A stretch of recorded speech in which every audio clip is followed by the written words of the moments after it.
Hello everyone. కొంతమంది manufacturing industry start చేస్తారు, products అనేది ఎక్స్పోర్ట్ చేస్తారు. ఈ ఆన్లైన్ ఆర్ ఆఫ్లైన్ అంటే సూపర్ మార్కెట్లో కానీ, ఫ్లిప్కార్ట్, అమెజాన్లో కానీ, లేదా సూపర్ మార్కెట్లో కానీ వాళ్ళ ప్రొడక్ట్స్ ఓన్ బ్రాండ్ మీద సేల్ చేస్తూ ఉంటారు. ముఖ్యంగా మనం ఈ బిజినెస్ రిజిస్ట్రేషన్తో పాటు మన ప్రొడక్ట్కి మనం మ్యానుఫ్యాక్చరింగ్ చేసేటప్పుడే ఆ ప్రొడక్ట్ మీద ఒక బార్ కోడ్ అనేది మనం ప్రింట్ చేయాల్సి ఉంటుంది. ఈ బార్ కోడ్ వచ్చేసి ప్రొడక్ట్ వెయిట్ని బట్టి, నెక్స్ట్ టైప్ని బట్టి అండ్ వేరియంట్ని బట్టి బార్ కోడ్ అనేది మనం డిఫరెంట్గా తీసుకోవడం జరుగుతుంది. So each and every product మనం బార్ కోడ్ తీసుకోవడం జరుగుతుంది. అది క్వాంటిటీ ఎంత ఉన్నా కానీ same wait, same product, same category ఉంటే ఒకటే బార్ కోడ్ అన్నిటి పనిచేస్తుంది. సో వేరియంట్ మారినా, వెయిట్ మారినా, మొత్తం మారినా కానీ మనం డిఫరెంట్ బార్ కోడ్ తీసుకోవడం జరుగుతుంది. సో కొంతమంది తెలియక ఆన్లైన్లో ఫేక్ బార్ కోడ్స్ తీసుకోవడం జరుగుతుంది.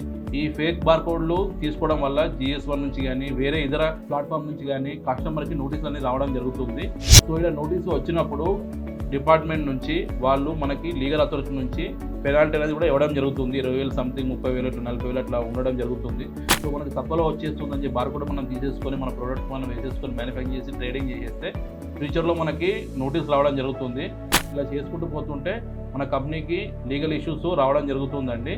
సో లీగల్గా ఇష్యూస్ మనకు రావద్దు అనుకుంటే మనం రిజిస్టర్డ్ బార్ కోడ్లు మనం తీసుకుంటేనే మన ప్రోడక్ట్ అనేది ముందుకు వెళ్తుంది, మన బిజినెస్ కూడా ఈజీగా గ్రోత్ అవుతుంది.